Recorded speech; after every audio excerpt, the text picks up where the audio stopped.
Shalom, peuple de Dieu. Demeurons tous bénis dans le nom puissant de Jésus-Christ de Nazareth. Euh, que toute la gloire revienne à notre Seigneur et Sauveur Jésus-Christ pour cette grâce excellente qu'il m'accorde dans ce jour, de venir exhorter à son peuple, Alléluia, pour sa propre gloire. Je bénis le Saint-Nom de notre Seigneur Jésus-Christ et je l'implore, selon sa grande bonté, sa miséricorde, de continuer davantage à nous remplir et nous perfectionner dans son amour, la compassion, la bonté, la miséricorde,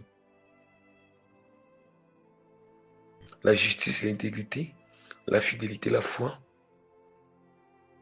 son caractère,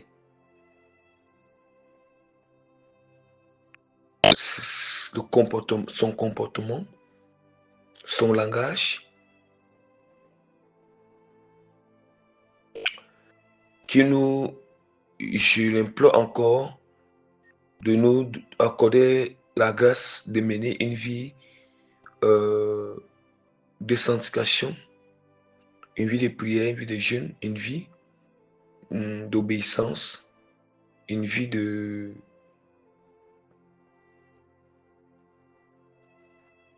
vraiment qui le glorifie, bref, qui le glorifie vraiment pour sa propre gloire. Alléluia. Gloire soit rendue encore à nouveau à notre Seigneur et Sauveur Jésus-Christ de Nazareth. Je vais recommander rapidement ce moment d'exhortation entre les mains de notre Seigneur Jésus. Père Tout-Puissant, je bénis ton nom, je te dis merci. Et je te glorifie de m'accorder la grâce de venir encore exhorter à ton peuple en ce jour. Père, je t'en supplie, Seigneur, de tout mon être et de tout mon cœur, Seigneur, de prêter l'oreille, Seigneur, à mes supplications. Seigneur, je te confie ce moment d'exhortation et nous tous ceux qui vont écouter ainsi que moi-même. Je t'implore, Papa, de venir prendre total contrôle, de venir me conduire, Seigneur. Ce n'est pas par ma force que je peux exhorter, Seigneur, c'est par ton esprit, par ta grâce et ta miséricorde. Je t'en supplie maintenant, Seigneur, toi-même, de venir exhorter à ton peuple, toi-même, de venir, Seigneur, donner le message à ton peuple, transmettre ton dessein et ta volonté à ton peuple, Seigneur. Je t'implore et je t'en supplie, Seigneur, de tout mon cœur, Seigneur, éternel Dieu, la puissance, Seigneur, de nous accorder cette grâce excellente, Seigneur. Je t'implore et t'en supplie de tout mon cœur, Seigneur, de nous accorder cette grâce, Père, au nom puissant de notre Seigneur et Sauveur Jésus Nazareth, Seigneur. Amen. Alléluia. Bien-aimés, vraiment, avant d'annoncer le thème de notre exhortation, c'est avec, j'implore vraiment, en fait, c'est avec beaucoup d'humilité, de respect, de considération et de supplication à l'égard de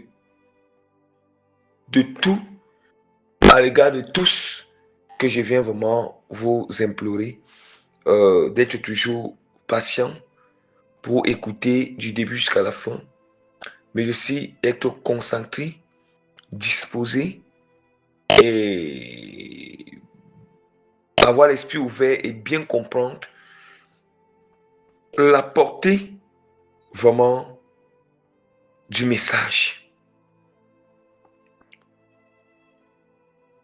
pour mieux être édifié. Alléluia. Donc, le thème de notre exhortation est intitulé sur à quoi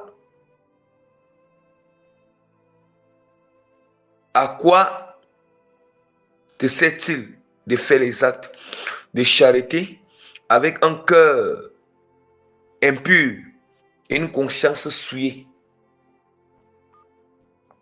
Alléluia. Bien-aimés, ou bien peuple de Dieu, vous savez que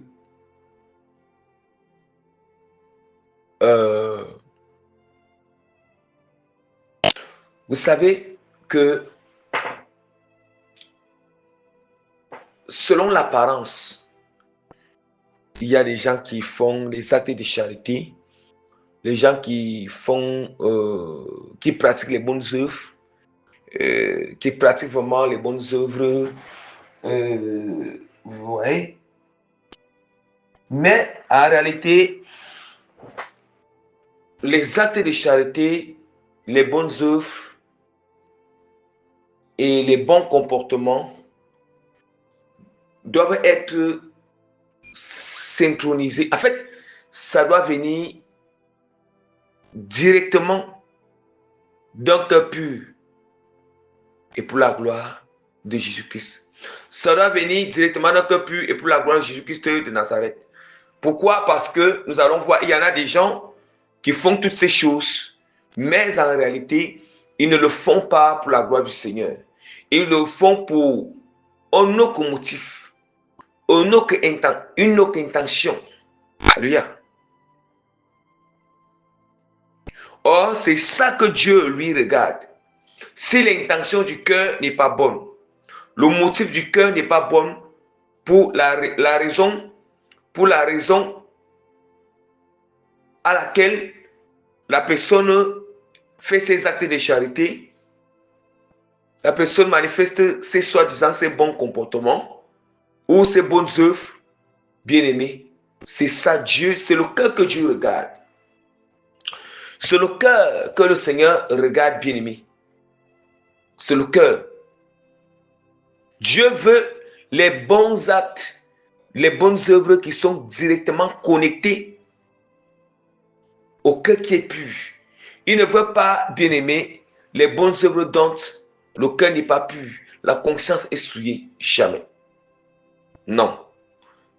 Des motifs impurs, des intentions. Non, non, non. Dieu ne veut pas ça. Le Seigneur ne veut pas ça, bien aimé. Voilà pourquoi je vais essayer d'ouvrir la parole de Dieu dans 1 Timothée chapitre 1 verset 5. Le but du commandement, c'est une charité venant d'un cœur pur, d'une bonne conscience, d'une foi sincère, bien aimé. Nous-mêmes, nous comprenons que le but du commandement,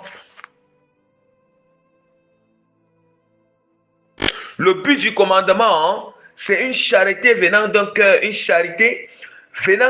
pur, d'une bonne conscience et d'une foi sincère. Bien aimé, écoutons très bien. Quand on parle de charité, la charité ne va pas seulement rester sur les bonnes œuvres matérielles. Ça signifie quoi? Or, le commandement du Seigneur, c'est quoi? Le commandement de Dieu, ce sont les instructions que le Seigneur nous a données. Ce sont les préceptes que Dieu nous donne. Les enseignements que Dieu nous donne. C'est la volonté de Dieu. Mais alors, nous ne pouvons pas appliquer ces choses à l'égard de notre prochain bien-aimé. Ou le commandement de Dieu à l'égard de notre prochain avec un cœur souillé, une conscience, un cœur souillé, impur. Mais aussi, bien-aimé, qu'est-ce que le Seigneur nous a enseigné? Si nous prions pour notre prochain, prions pour notre prochain avec un cœur pur et une bonne conscience, avec une foi sincère. Foi sincère, toujours un cœur sincère. Bien-aimé, c'est la même manière. Méditer pour notre prochain, autant pour moi, pas méditer pour notre prochain. Nous méditons la parole de Dieu, bien-aimé, où nous exhortons notre prochain, nous enseignons notre prochain, nous conseillons notre prochain, nous soutenons notre prochain. Bien-aimé.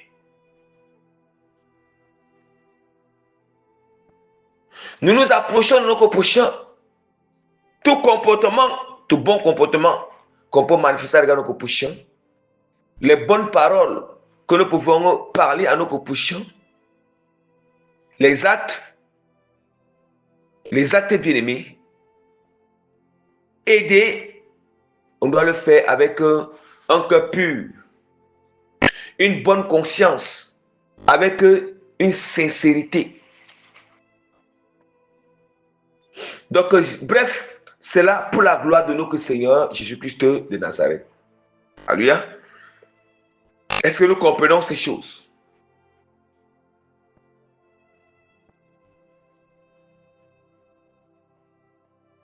Oui.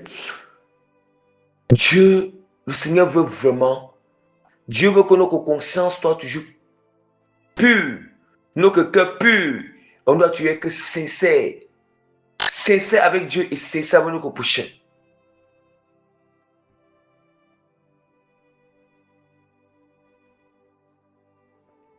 Ne faisons jamais les choses avec... Ne servons jamais Dieu ou servir nos prochains, ou faire du bien à nos prochains avec un cœur qui n'est pas sincère. Non. Un cœur qui n'est pas pur. Une conscience qui n'est pas pure. Je sais dans ma conscience, dans mon cœur, que je ne le fais pas avec un bon motif. Je ne le fais pas avec une bonne intention. Je ne le fais pas pour la gloire du Seigneur. Je ne le fais pas par amour.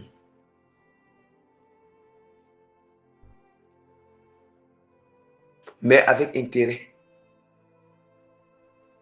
Avec d'autres choses derrière. Avec ruse. Hypocrisie. Avec calcul.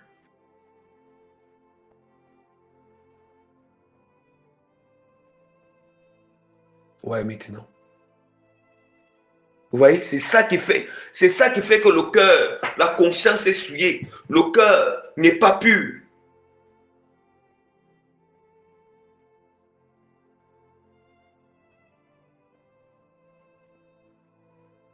Et nous n'allons pas seulement nous arrêter là.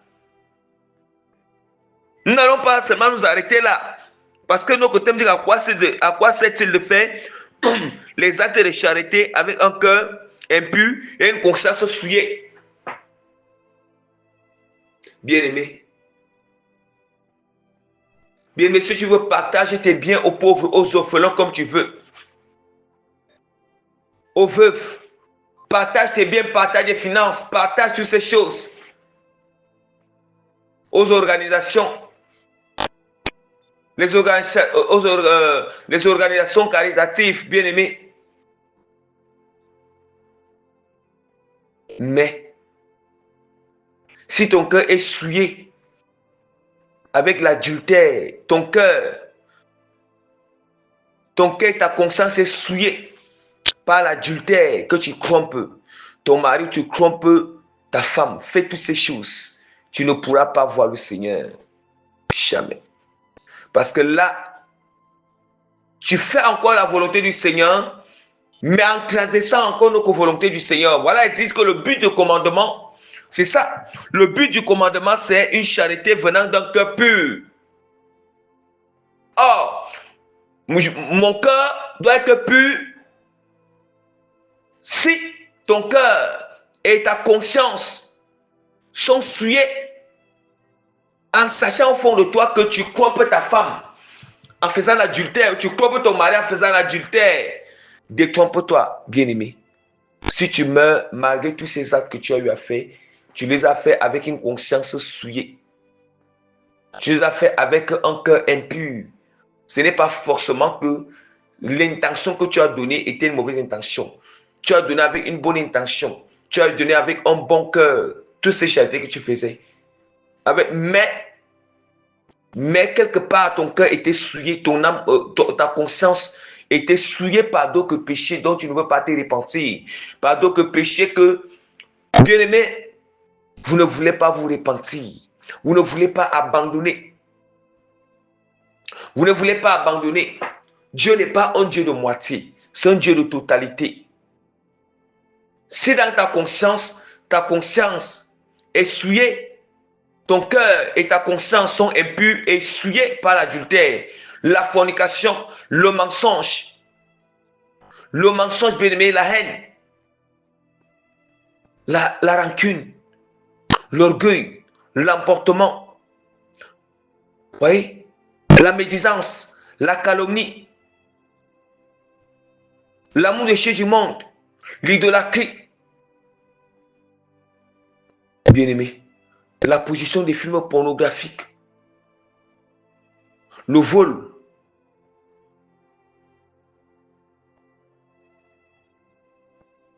bien-aimé. Si c'est souillé par ses péchés, mais tu fais les bonnes œuvres, bien-aimé, la personne ne peut pas aller au ciel. S'il meurt, si elle meurt, autant pour moi, si elle meurt, elle ne peut pas aller au ciel, elle ne peut pas voir le Seigneur. Parce que lorsque nous venons en Christ, nous nous convertissons, bien-aimés. Il s'agit que Dieu n'est pas un Dieu. Dieu, c'est un Dieu qui doit nous purifier totalement. L'œuvre de la croix ne s'est pas faite à moitié. L'œuvre de la croix est parfaite. L'œuvre de la croix n'est pas imparfaite, mais c'est parfaite. C'est parfaite. Et cette œuvre de la croix, l'œuvre de la croix est là pour nous justifier totalement. Or, quand on dit que Dieu nous justifie totalement, c'est premièrement, il efface nos péchés quand nous confessons, mais aussi, justifier, ça veut dire que la chose est effacée. Non seulement ces péchés sont effacés, mais aussi nous justifie en nous délivrant. Mais regardez très bien, on peut demander pardon au Seigneur, mais le Seigneur efface le péché. Mais si la sémence ou le péché, la chose est demain encore, nous continuons encore à pratiquer. Quand on dit que Dieu nous justifie, ce n'est pas seulement que, premièrement, il efface nos péchés quand on confesse, mais deuxièmement, il doit aussi nous délivrer ou arracher la chose en nous. Délivrer, ôter tout ce qui est péché en nous, tout ce qui est comme offre des ténèbres en nous, tout ce qui souille notre conscience, qui souille notre cœur, qui rend notre cœur impur, tout cela Dieu doit délivrer, il doit ôter, purifier ça dans le cœur. Parce que les gens pensent toujours que quand on dit que le Seigneur nous a justifiés, c'est juste qu'il pardonne nos péchés, il efface nos péchés. En dehors de ça, il y a encore plus que cela. Quand on parle de justification, il y en a plus que cela. Parce que la grâce du salut, c'est que Dieu nous a justifiés de nos péchés. Or, la justification ne s'arrête pas seulement du fait qu'on va confesser nos péchés et le Seigneur va nous pardonner, effacer nos péchés. Quand on dit que, mais cette justification aussi, c'est que cette même grâce-là doit vraiment, tout ce qui est glorifié par le Seigneur doit être purifié, éradiqué, ôté, enlevé, extrait, délivré par le Seigneur afin que notre cœur reste pur, notre conscience reste pure. Est-ce que nous comprenons ces choses? Et la parole du Seigneur est encore très claire. Il y a encore quelqu'un dans Tite, chapitre 1, verset 15. Tout est pur pour ceux qui sont purs, mais rien n'est pur pour ceux qui sont souillés et incrédules. Leur intelligence et leur conscience sont souillées. Nous comprenons maintenant. Nous comprenons que tout est pur pour ceux qui sont purs. Mais rien n'est pur pour ceux qui sont souillés.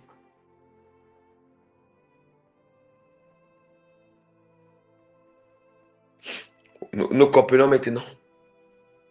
Nous comprenons maintenant que tout ce que nous allons faire, bien-aimés, si vraiment nous sommes souillés, ouais. Si nous sommes souillés, bien-aimés, dans la conscience, dans notre esprit, dans notre cœur, je vous assure, tout ça deviendra impur. Ça va devenir impur, bien-aimé.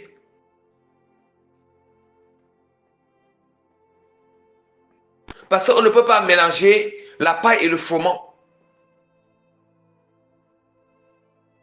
Alléluia. La parole, c'est encore quelqu'un dans Actes chapitre 24, verset 16. C'est pourquoi je m'efforce d'avoir constamment une conscience sans reproche devant Dieu et devant les hommes. une conscience sans reproche devant Dieu et devant les hommes. Nous savons que notre conscience, ce qui juge notre conscience, ce qui fait que notre conscience soit souillée quand nous n'avons pas obéi ce que Dieu nous demande de respecter à son égard et ce qu'il nous demande à sa parole de respecter à l'égard de nos propositions, c'est là maintenant que notre conscience devient souillé, notre cœur devient impur. Ne devient impur. Oui. 2 Corinthiens chapitre 1. Car ce qui fait notre gloire, c'est ce témoignage de notre conscience que nous sommes conduits dans le monde. Et surtout à votre égard, avec sainteté et pureté devant Dieu. Non pas avec une sagesse charnelle, mais avec la grâce de Dieu. Vous voyez maintenant. Quand nous voulons nous conduire à l'égard de nos prochains, nous voulons faire des choses à l'égard de nos prochains, nous voulons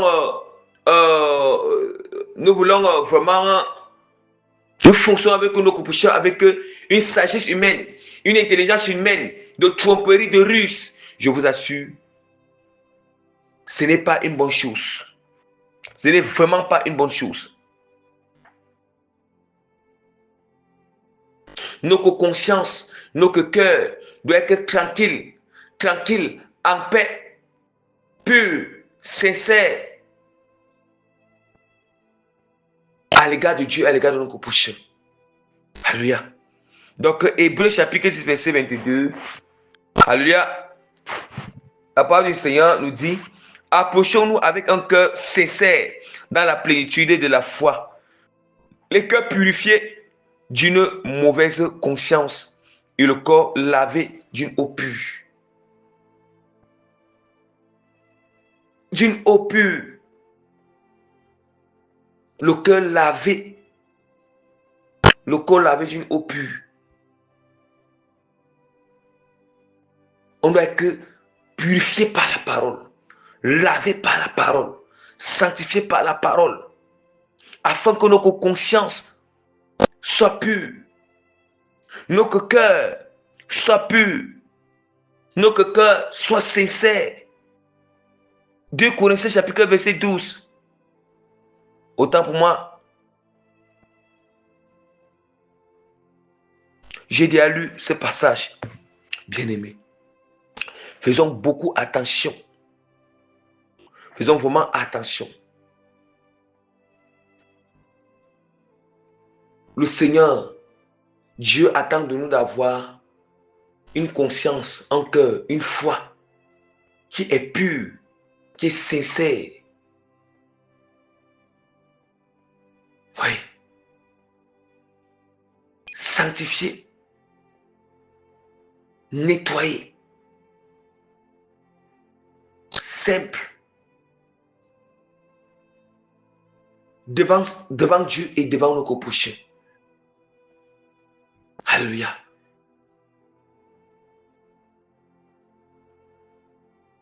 Gardons notre cœur, notre conscience et notre foi pure.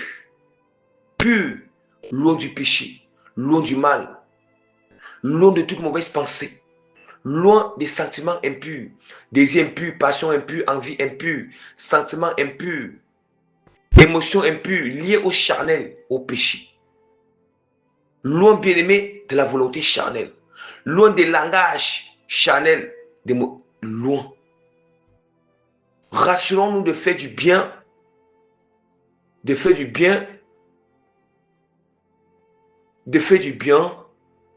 actes de charité, de soutenir les autres, d'aider, d'apporter l'aide, de parler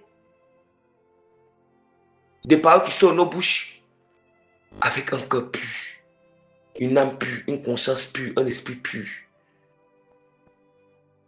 intention pure, motif pur. Très important. Que toute la gloire revienne à nous, que Seigneur Sauveur Jésus-Christ de Nazareth.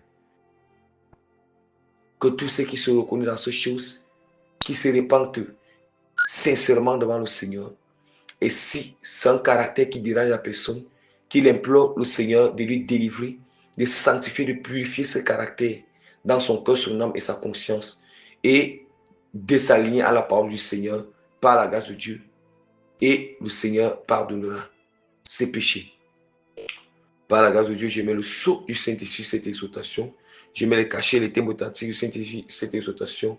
Je mets davantage la statue authentique de l'autorité non puissante de cette exhortation. Et cette exhortation. Alléluia. Demeurez tous bénis et shalom.